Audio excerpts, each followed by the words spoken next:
परमेश्वर पिता के नाम की महिमा हो। सभी को जय मसीह की।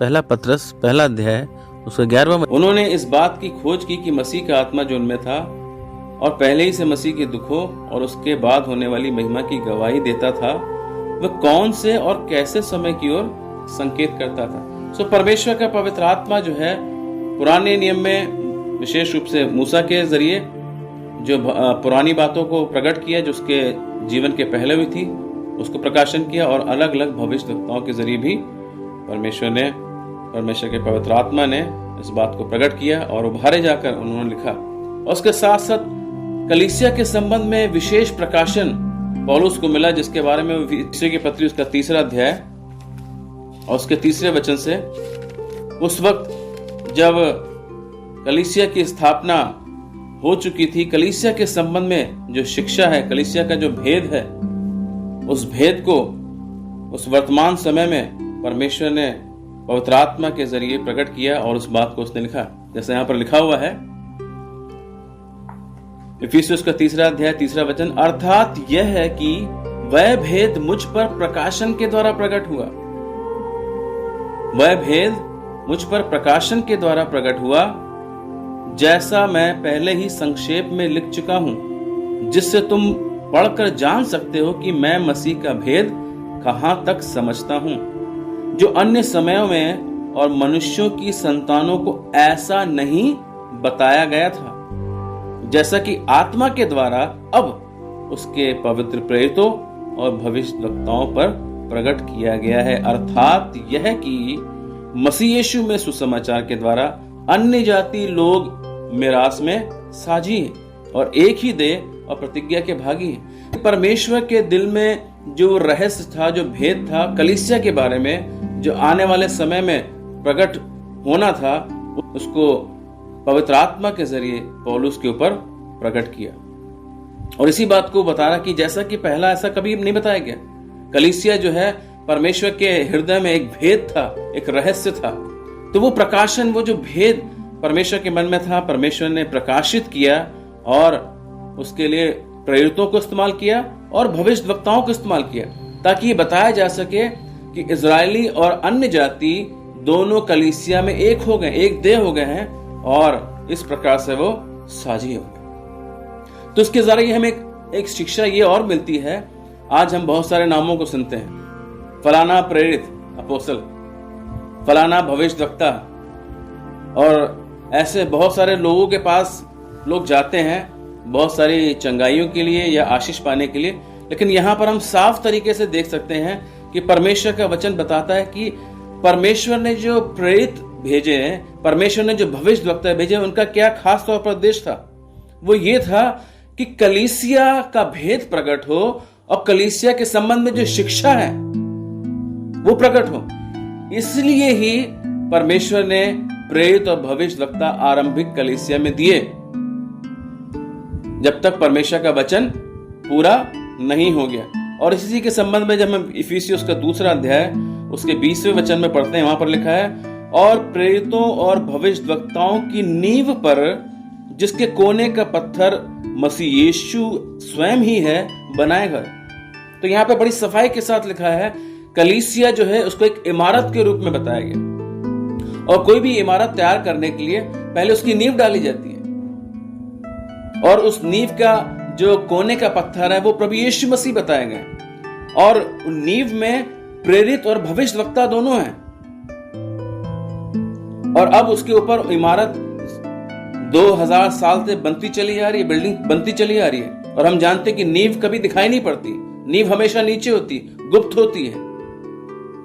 इस तरह से हम परमेश्वर के वचन से ये सच्चाई पाते हैं कि प्रेरित और भविष्यवक्ता नींव में थे और इस वक्त नहीं है।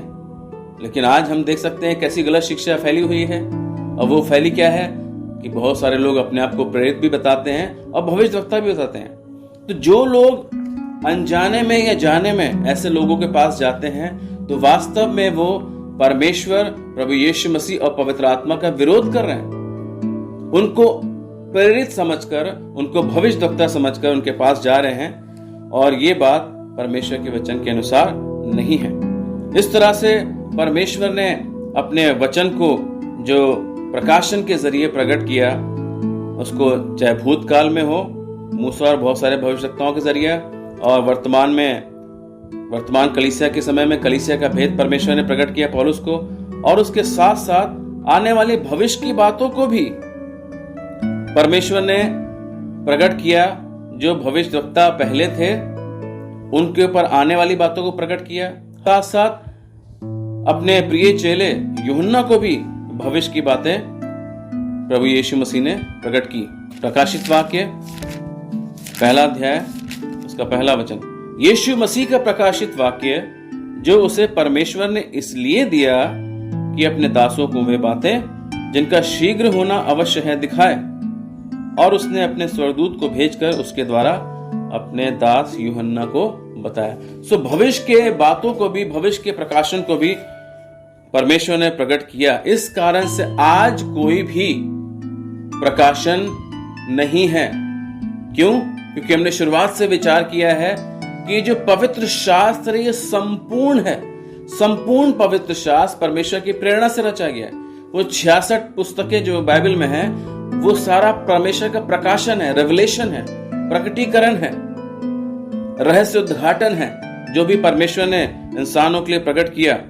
और इसके अलावा और कोई भी प्रकाशन नहीं है। कोई भी नई बात की जरूरत नहीं है, कोई भी नया रहस्य उद्घाटन की जरूरत नहीं है, क्योंकि ये जो प्रकाशन मेरे और आपके हाथ में है, 66 पुस्तकें हैं, ये पूर्ण है, ये अधूरा नहीं है।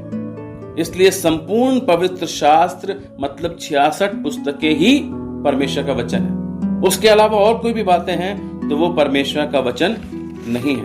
वो झूठे प्रचारक या झूठे भविष्यवक्ता रहे या झूठे प्रेरित और झूठे चमत्कार करने वाले, और उनकी पहचान जो हम कर सकते हैं वो ये है कि वो पवित्र आत्मा के जरिए नहीं बोलते और पवित्र आत्मा के जरिए काम नहीं करते थे। क्यों? क्योंकि पवित्र आत्मा के जरिए जो इस्तेमाल किया गया व्यक्ति है वो हमेशा उद्धार की गंभीरता को खास तौर पर बताएगा। और दूसरी बात, प्रभु यीशु मसीह की महिमा करेगा, जिस प्रकार से यूहन्ना उसके 16 अध्याय 14 वचन में लिखा हुआ है कि वो मेरी महिमा करेगा, मतलब पवित्र आत्मा मेरी महिमा करेगा, क्योंकि वो मेरी बातों में से लेकर तुम्हें बताएगा।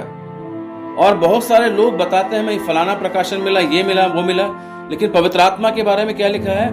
एक तो वो प्रभु यीशु मसीह की महिमा करेगा और वो प्रभु यीशु मसीह की बातों में से लेकर बताएगा, अर्थात इन 66 पुस्तकों में से जो बात है उनको लेकर बताएगा। उसके अलावा उसके बाहर की बातें नहीं बताएगा। तो जो बाहर की बातें हैं और उद्धार की गंभीरता नहीं है और जो प्रभु की महिमा नहीं करने वाली बातें हैं वो पवित्र आत्मा के जरिए नहीं है, वो कोई प्रकाशन नहीं है। 19वीं शताब्दी में इस प्रकार से मैंने शुरुआत करी, वो बताते हैं स्पोकन वर्ड ऑफ गॉड।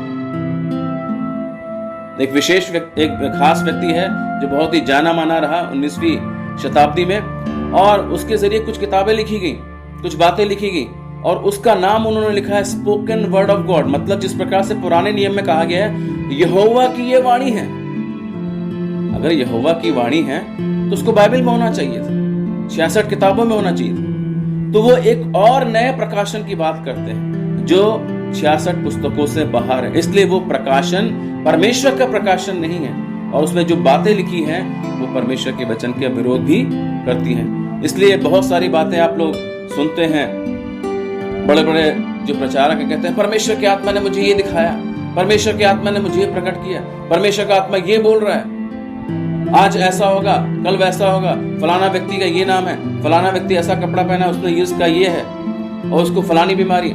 ऐसी बहुत सारी बातें बताकर वो ये प्रकट करना चाहते हैं कि परमेश्वर को मानो कोई प्रकाशन दे रहा है। और कुछ लोग इस शब्द का इस्तेमाल भी करते हैं, परमेश्वर ने मुझे रेवलेशन दिया है, परमेश्वर ने मुझे प्रकाशन दिया है। लेकिन प्रियो, परमेश्वर के वचन से हम पाते हैं अगर कोई कहता है परमेश्वर का प्रकाशन, इसका मतलब वो ये कह रहा है कि जो 66 किताबें हैं वो पूरी नहीं है। अभी वचन में और भी बातें जोड़ना जरूरी है, लेकिन हम जानते हैं ये वचन संपूर्ण है, पूर्ण है, इसमें कुछ भी अधूरापन नहीं है। इसलिए ऐसे बहुत सारी सभाओं को जब हम सुनते हैं और हम सोचते हैं अरे उसको कैसे पता चल गया, उसका नाम, उसकी जगह, उसका कपड़ा। आप गौर कीजिए, जो विश्वास करने से पहले बहुत सारे लोग बहुत शाणे और तांत्रिकों के पास गए होंगे, तो वो भी बहुत सारी बातें बता देते हैं, है ना? बहुत सारी बातें बताए थे। तो क्या हम ये कहें कि वो परमेश्वर के आत्मा के जरिए बताई जाती है? तो ये सारे जो प्रकाशन को लेकर बताते हैं, ये वास्तव में प्रकाशन नहीं है। लेकिन जैसे पुराने नियम में भी देखते हैं कि बहुत सारे भविष्यवक्ता अपनी ही मनगढ़ंत बातों को बताते थे और कहते थे यहोवा की ये वाणी है, परमेश्वर ने मुझसे ये कहा, परमेश्वर ने फलानी बात को कही, और ऐसे आज भी करते हैं। और वो बात बिल्कुल सही नहीं है, क्योंकि वो परमेश्वर का प्रकाशन नहीं है। तो परमेश्वर का वचन पूर्ण है, और ये जो प्रकाशन मेरे और आपके हाथ में है वो पूरी तरह से कंप्लीट है। और इसके लिए पहले से परमेश्वर के पवित्र आत्मा ने भविष्यवाणी कर दी थी। क्या भविष्यवाणी कर दी थी? पहला तीमुथियुस उसके 4 अध्याय उसके पहले वचन में हम झूठे भविष्यवक्ताओं के बारे में पढ़ते हैं। और क्या कहता है पवित्र आत्मा? पहला तीमुथियुस 4:1, परंतु आत्मा स्पष्टता से, बड़ी सफाई से कहता है कि आने वाले समयों में कितने लोग भरमाने वाली आत्माओं और दुष्ट आत्माओं की शिक्षाओं पर मन लगाकर विश्वास से बहक जाएंगे। ये सारी शिक्षाएं, जो भी शिक्षा बाइबल के बाहर की है, पवित्र आत्मा के बाहर की शिक्षा है, वो सारी पवित्र आत्मा के जरिए नहीं है, लेकिन किसकी है? लिखा है दुष्ट आत्माओं की शिक्षा, जो मानो ऐसा प्रतीत होती है कि जैसे परमेश्वर कहता है, लेकिन परमेश्वर नहीं कहता। इसलिए हमें परमेश्वर के वचन का अध्ययन करना, और परमेश्वर का आत्मा जो बोल रहा है वो क्या ये परमेश्वर का पवित्र आत्मा है जो फलाने सेवक के जरिए बोल रहा है, या ये कोई और ही आत्मा है, इसको परखना जरूरी है। इस तरह से हम बच सकते हैं। पहली भूमिका जो पवित्र आत्मा की पवित्र शास्त्र के विषय में देखते हैं कि पवित्र आत्मा ने प्रकाशन दिया, और इस बात के ऊपर हम पहले भी गौर कर चुके हैं कि पवित्र आत्मा ने ही प्रेरणा दी, और उसके द्वारा उभारे जाकर परमेश्वर के भक्तों ने परमेश्वर के वचन को लिखा है। दूसरा पत्रस उसका 1 अध्याय और उसका 20 और 21 वचन देखिए यहाँ पे क्या लिखा है। पर पहले ये जान लो कि पवित्र शास्त्र की कोई भी भविष्यवाणी किसी के अपने ही विचारधारा के आधार पर पूर्ण नहीं होती। जो भविष्यवाणियां पवित्र शास्त्र में कर दी गई हैं, वो किसी का कोई अपना विचार नहीं है, किसी के अपने विचार से, मनुष्य के विचार से पूर्ण नहीं होती। वो पूर्ण इसलिए हुई क्योंकि वो परमेश्वर के पवित्र आत्मा के जरिए लिखी गई, उभारे जाकर इन सब के लिए पवित्र आत्मा ने अपने दासों को, भविष्यवक्ताओं को प्रेरणा दी। और 21 वचन लिखा है, क्योंकि कोई भी भविष्यवाणी मनुष्य की इच्छा से कभी नहीं हुई। कौन सी? जो इस पवित्र शास्त्र में लिखी है। इस पवित्र शास्त्र में जो लिखी है उसमें से कोई भी भविष्यवाणी मनुष्य की इच्छा से कभी नहीं हुई, पर भक्तजन पवित्र आत्मा के द्वारा उभारे जाकर परमेश्वर की ओर से बोलते हैं। और इसी कारण से परमेश्वर के वचन में कहीं भी कोई काट नहीं है। जिस प्रकार से परमेश्वर खरा है, सिद्ध है, वैसे उसका वचन भी सिद्ध है। और क्योंकि पवित्र आत्मा के जरिए परमेश्वर की प्रेरणा से, पवित्र आत्मा की प्रेरणा से ये वचन दिया गया है। इसलिए आज भी कोई ऐसी प्रेरणा नहीं है जिसको लिखा जा सके और परमेश्वर के वचन में जोड़ा जा सके, चाहे वो कोई लेख हो, चाहे वो कोई गीत हो, और चाहे किसी भी प्रकार का प्रचार हो, वो आज की भाषा में कभी भी प्रेरणा, परमेश्वर की प्रेरणा नहीं कहलाएगा। क्योंकि परमेश्वर की प्रेरणा कहलाने का मतलब है परमेश्वर के वचन में जोड़ना, और परमेश्वर का वचन पूरी तरह से कंप्लीट है। और इस बात को परमेश्वर ने अपने आत्मा के जरिए प्रकट किया। और एक और भूमिका जो है, जो रोशनी डालना, आज हमारे पास परमेश्वर का वचन है, जिसके विषय में हम लोग पहले भी गौर कर चुके हैं। आज परमेश्वर का वचन हमारे पास है। उस वचन को समझने के लिए, अर्थात जो बातें पहले ही से लिखी गई हैं लेकिन स्पष्ट नहीं है, साफ नहीं है, उसके लिए भी पवित्र आत्मा की भूमिका है। जो पवित्र आत्मा जो है परमेश्वर के वचन को बताता और समझाता है। इसके संबंध में भी हम पहले वचन देख चुके हैं, भजन 119 उसके 18 में, कि मेरी आंखें खोल दे कि मैं तेरे वचन की अद्भुत बातों को देख सकूं। तो ये स्पष्टीकरण जो है, ये रोशनी डालना, जो पहले से प्रकाशन मिला है उसके ऊपर रोशनी डालने काम भी पवित्र आत्मा का है। और लूका उसके 24-45 में भी हमने पढ़ा था, वहां पर भी हम इस बात को पढ़ सकते हैं कि परमेश्वर के आत्मा ने उनकी समझ को खोल दिया। तो जब तक परमेश्वर का आत्मा समझ नहीं खोलता, कोई वचन को नहीं समझ सकता। इसलिए पवित्र शास्त्र में एक महत्वपूर्ण भूमिका पवित्र आत्मा की हम पा सकते हैं।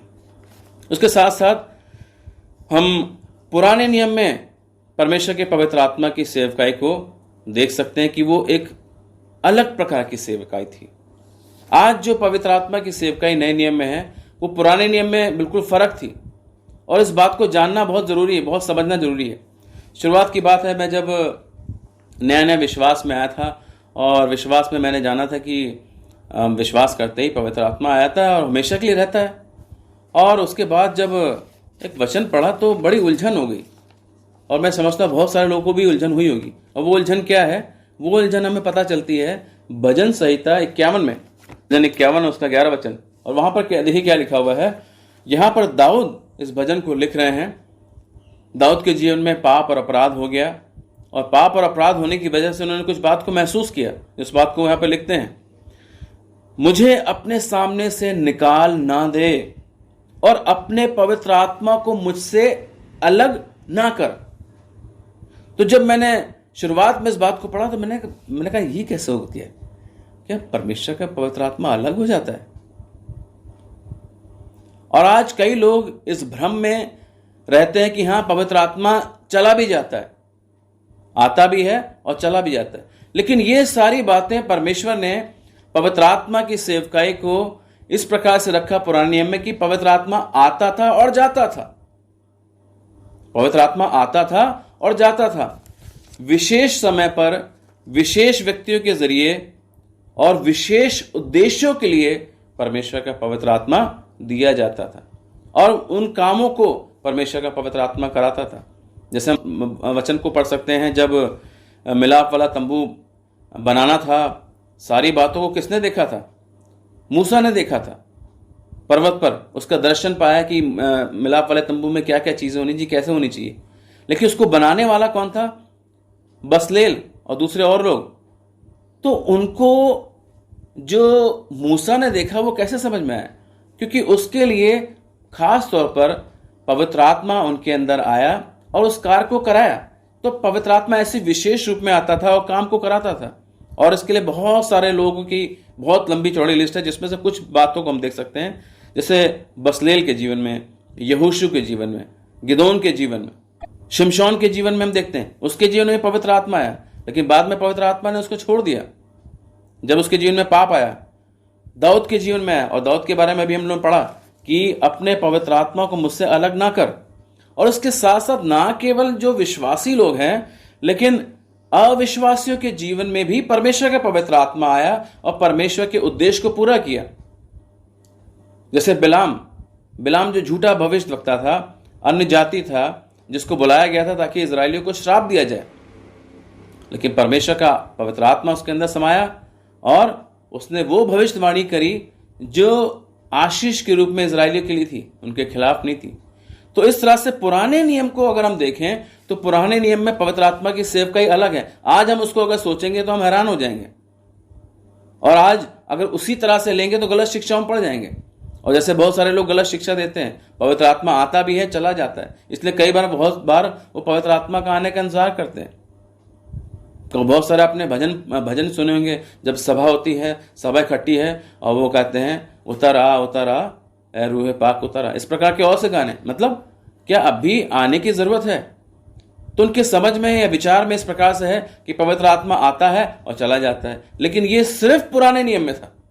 पुराने नियम में विशेष उद्देश्य के लिए, विशेष लोगों के अंदर और विशेष समय में परमेश्वर का पवित्र आत्मा आया और उसने अपना काम करा, और उसके लिए कोई सीमा नहीं थी। वो विश्वासी हो या अविश्वासी हो, परमेश्वर ने उसके जरिए अपना काम पूरा किया। तो इस बात को ध्यान में रखना बहुत जरूरी है, और अगर ये नहीं होगा तो गलत शिक्षाओं में पड़ने की बहुत संभावना है।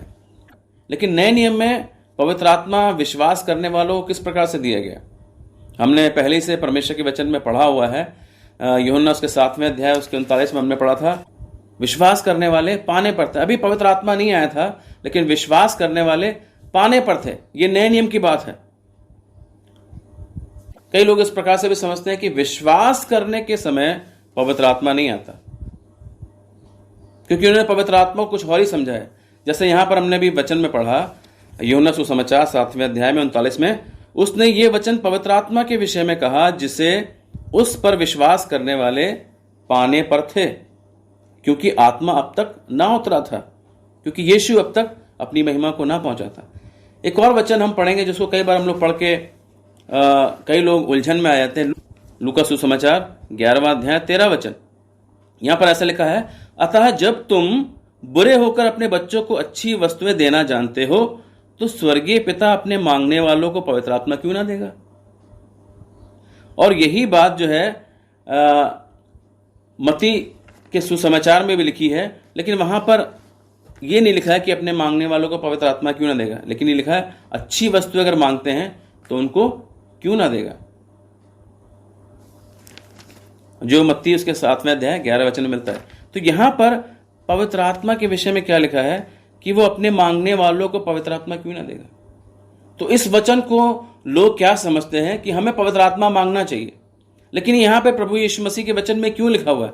अभी हमने क्या पढ़ा यूहन्ना 7:39 में कि वो पवित्र आत्मा के विषय में वचन कहा जिससे उस पर विश्वास करने वाले पाने पर थे।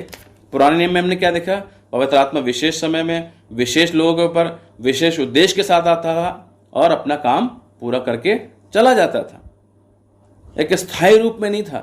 तो स्थायी रूप में पवित्र आत्मा अब तक मनुष्य के जीवन में आने के लिए परमेश्वर की योजना नहीं थी। हम लोग ये भी देखते हैं कि कई लोग इस प्रकार से सिखाते हैं, जो लूका उसके 24 अध्याय में आखिरी में लिखा है कि प्रभु यीशु मसीह ने कहा, मैं जाता हूं और तुम यही प्रार्थना करो जब तक स्वर्ग से सामर्थ ना आ जाए और वो प्रतिज्ञा पूरी ना हो जाए पवित्र आत्मा के संबंध में। उस वचन को और इस लूका 11 उसके 13 वचन को लेकर कई लोग समझते हैं कि हमें पवित्र आत्मा मांगना है, प्रार्थना करनी है।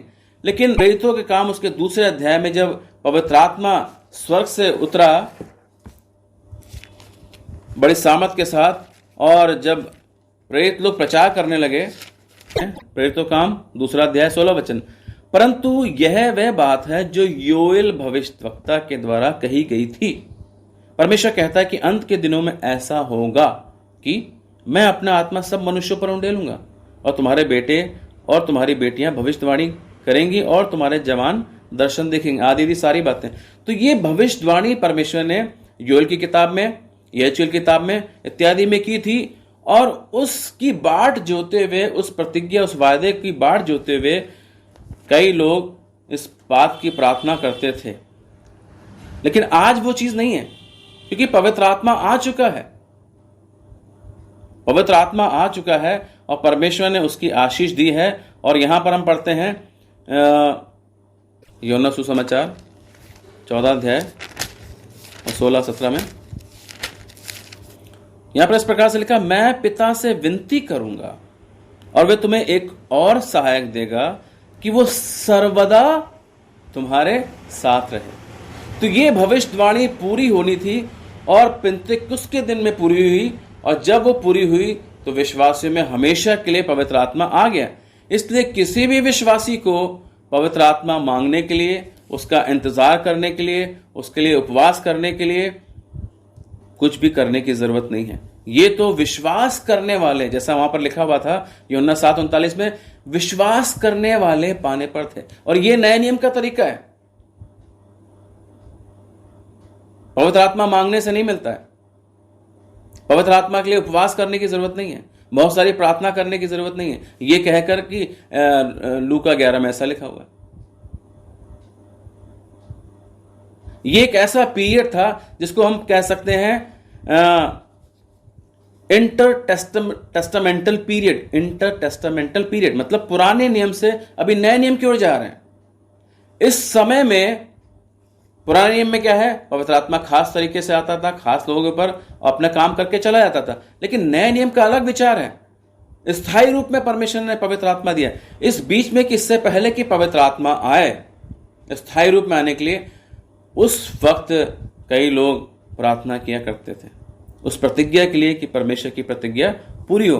और इसके साथ साथ प्रभु यीशु मसीह ने भी क्या करा, देखिए यूहन्ना सुसमाचार उसका 20वां अध्याय उसका 22 वचन पढ़िए। यूहन्ना सुसमाचार 20वां अध्याय उसका 22 वचन।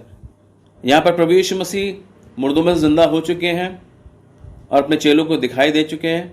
और अब क्या कहते हैं 22वें वचन में, ये कहकर उसने उन पर फूंका और उनसे कहा, पवित्र आत्मा लो, जिनके पाप तुम क्षमा करो वे उनके लिए क्षमा किए गए।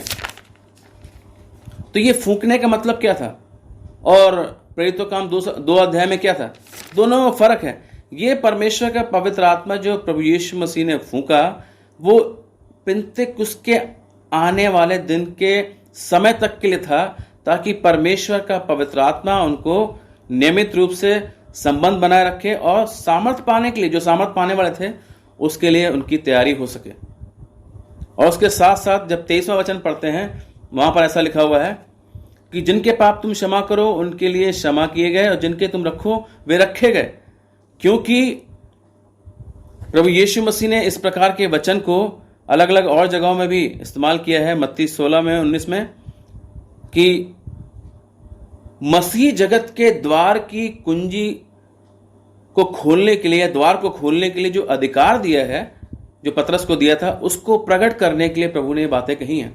और यहां पर जो लिखा है, इसका मतलब यह था कि चेलों और कलीसिया को यह घोषणा करने का अधिकार दिया गया कि जो पुत्र को स्वीकार करेगा और जो पुत्र को अस्वीकार करेगा, उसके साथ परमेश्वर क्या करेंगे। और यही बात यहां पर लिखी है, जिनके पाप तुम क्षमा करो वे उनके लिए क्षमा किए गए, और जिनके तुम रखो वे रखे गए। तो ये पवित्र आत्मा जो फूका था, तो वो उनके साथ रहने के लिए, उनको अगुवाई करने के लिए और उनको उस समय के लिए तैयार करने के लिए था, ताकि वो किसी भी रीति से परिस्थितियों और माहौल के जरिए किसी तरह से भटके ना। और उसके साथ साथ एक और बात की भविष्यवाणी भी इसमें पूरी हुई। जब पवित्र आत्मा के बारे में प्रभु यीशु मसीह ने कहा, तो क्या कहा? यूहन्ना 14 में लिखा है और उसके 18वें वचन में, मैं तुम्हें अनाथ नहीं छोड़ूंगा। प्रभु यीशु मसीह जाने वाले थे और कुछ समय के बाद पवित्र आत्मा आने वाला था। मैं तुम्हें अनाथ नहीं छोड़ूंगा, मैं तुम्हारे पास आता हूं। सो इस कारण से ये जो पवित्र आत्मा जो फूका है, उसकी सच्चाई है। तो ये सारी बातों को जब हम जानते हैं, जानेंगे, तो हम बहुत सारी गलत शिक्षाओं से बच सकते हैं, हमारा बचाव हो सकता है और एक सही दिशा की ओर हम बढ़ सकते हैं। और पवित्र आत्मा जो है विश्वास करने के बाद कितने समय के बाद आता है? कई लोग के अलग अलग विचार हैं, बहुत सारी इस प्रकार की शिक्षाएं हैं, लेकिन प्रभु का वचन क्या कहता है? एक तो हमने पढ़ा कि वो सर्वदा तुम्हारे साथ रहेगा। उसके साथ साथ रोमी उसका 8वां अध्याय 9 वचन, उसका 8वां अध्याय उसका 9 वचन क्या कहता है? परंतु जबकि परमेश्वर का आत्मा तुम में बसता है, तो तुम शारीरिक दशा में नहीं परंतु आत्मिक दशा में हो। यदि किसी में मसीह का आत्मा नहीं, तो उसका जन नहीं। बहुत साल पहले की बात है, जब मैं विश्वास में नया आया था, लेकिन परमेश्वर की दया से ऐसी शिक्षा हमें मिली थी कि परमेश्वर का पवित्र आत्मा जो है विश्वास करते वक्त ही हमारे अंदर आ गया। और इस बात की सच्चाई परमेश्वर के वचन में हमने देखी है कि विश्वास करने वाले उसको पाने पर थे। जब विश्वास कर लिया तो उनके अंदर पवित्र आत्मा की। आज जो कोई भी विश्वास करता है प्रभु यीशु मसीह के ऊपर, अपने पापों से पश्चाताप करके, गुनाहों को मान के, प्रभु यीशु मसीह के बलिदान के ऊपर जो उसके पापों के लिए किया गया विश्वास करता है और प्रभु को अपने जीवन में ग्रहण करता है, तो उसी वक्त पवित्र आत्मा उसके अंदर आ जाता है। लेकिन क्या हुआ कि भाई ने मुझसे पूछा, आपको पवित्र आत्मा मिल गया? तो हमने कहा हाँ, पवित्र आत्मा तो मिल गया। तो कह रहे नहीं, वो नहीं, दूसरा वाला। हमने कहा दूसरा वाला का मतलब क्या है? कह रहा आप अन्य भाषा बोलते हैं? हमने अन्य भाषा तो नहीं बोलते हैं। तो कह रहे नहीं, तो आपको पवित्र आत्मा पाना है। हमने कहा ऐसी बात प्रभु के वचन में तो नहीं लिखा। और बहस से तो कोई किसी को नहीं समझा सकता, लेकिन वचन समझा सकता है। वचन क्या कहता है? देखिए 9 आयत में क्या लिखा है? यदि किसी में मसीह का आत्मा नहीं, तो वो उसका जन नहीं। तो मुझे वो आयत याद आई, जैसा परमेश्वर के वचन में लिखा है, और वो तुम्हें सब बातें स्मरण दिलाएगा। कौन? पवित्र आत्मा। तो यहां पर लिखा है यदि किसी में मसीह का आत्मा नहीं, तो वो उसका जन नहीं। तो मैंने कहा अगर मान लो मेरे अंदर पवित्र आत्मा नहीं है, तो मैं उसका जन ही नहीं हूं। तो मुझे प्रभु को ग्रहण करना जो है और विश्वास करना बिल्कुल बेकार हो गया, क्योंकि आज अगर मैं मर जाऊंगा तो मैं नरक में चला जाऊंगा। विश्वास करने के बाद भी, ग्रहण करने के बाद भी, तौबा करने के बाद भी मैं नरक में चला जाऊंगा। तो विश्वास का क्या फायदा हुआ? और उस विश्वास के लिए प्रभु यीशु मसीह ने अपनी जान सूली पर दी, तो उसके पास कोई जवाब नहीं था। क्यों? क्योंकि परमेश्वर का वचन हमें प्रकट करता है यदि किसी में मसीह का आत्मा नहीं तो वो उसका जन नहीं। अब जन ही नहीं तो परमेश्वर के संतान कैसे होंगे? तो परमेश्वर का पवित्र आत्मा उसी वक्त जैसे एक व्यक्ति प्रभु को ग्रहण करता है, वरन इस बात की सच्चाई को यूहन्ना सुसमाचार 3 अध्याय में प्रभु यीशु मसीह ने प्रकट किया कि वचन जो सुनता है व्यक्ति, उद्धार का वचन सुनता है, उसमें पवित्र आत्मा की ही मदद होती है, जिसके विषय में हम कल गौर भी कर चुके हैं।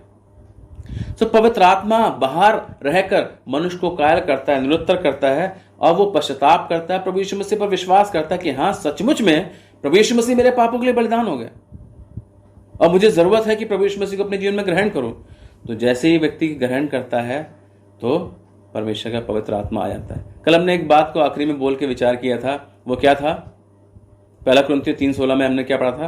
क्या तुम नहीं जानते कि तुम परमेश्वर का मंदिर हो और परमेश्वर का आत्मा तुम में वास करता है? तो हमने इस बात के ऊपर विचार किया था, मंदिर परमेश्वर का है और पवित्र आत्मा वास करता है। वैसे ही ग्रहण प्रभु यीशु मसीह को करते हैं, लेकिन यहां पे क्या लिखा है? यदि किसी में मसीह का आत्मा नहीं तो उसका जन नहीं। ग्रहण प्रभु यीशु मसीह करते हैं, पवित्र आत्मा आ जाता है। इसका मतलब यीशु मसीह आता नहीं आता, ये नहीं लिखा है, ये बात नहीं। इसका मतलब यह है कि त्रिएक परमेश्वर एक विश्वासी के अंदर आ जाता है। और ये सच्चाई को हम बखूबी बता सकते। कोई भी कहे, और लोग कहते क्यों हैं कि पवित्र आत्मा वही है जो अन्य भाषा के रूप में है? प्रेरितों का काम 2 अध्याय 3 वचन से। और उन्हें आग की सी जीभें फटती हुई दिखाई दी और उनमें से हर एक के ऊपर 8 है। 4 वचन, वे सब पवित्र आत्मा से भर गए और जिस प्रकार आत्मा ने उन्हें बोलने की सामर्थ्य दी, वे अन्य अन्य भाषा बोलने लगे। तो इस बात को, वचन को लेकर वो बोलते हैं पवित्र आत्मा से भर गए, इसका मतलब है अन्य भाषा बोलने लगे।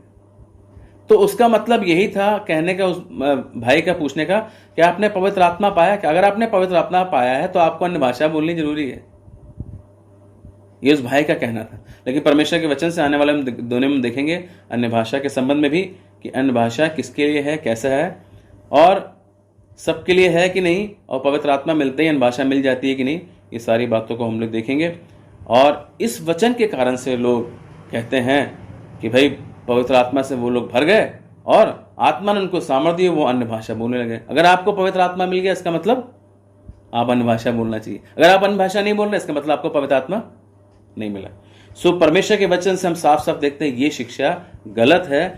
और सही बात यह है कि जैसे हम प्रभु यीशु मसीह ग्रहण करते हैं, पवित्र आत्मा उसमें मदद करता है ग्रहण करने में, और ग्रहण करते ही हमारे अंदर आ जाता है। क्योंकि यदि किसी में मसीह का आत्मा नहीं तो वो परमेश्वर का जन नहीं। और कल हमने भी ये देखा था कि पवित्र आत्मा की छाप हमारे ऊपर लग जाती जैसे हम सुसमाचार के ऊपर विश्वास करते हैं। सो प्रभु मेरी और आपकी सहायता करें और पवित्र आत्मा के साथ बड़ा आनंद का जीवन बिताने के लिए सहायता करें, और हम अपने आत्मिक जीवन में बढ़ते चले जाएं।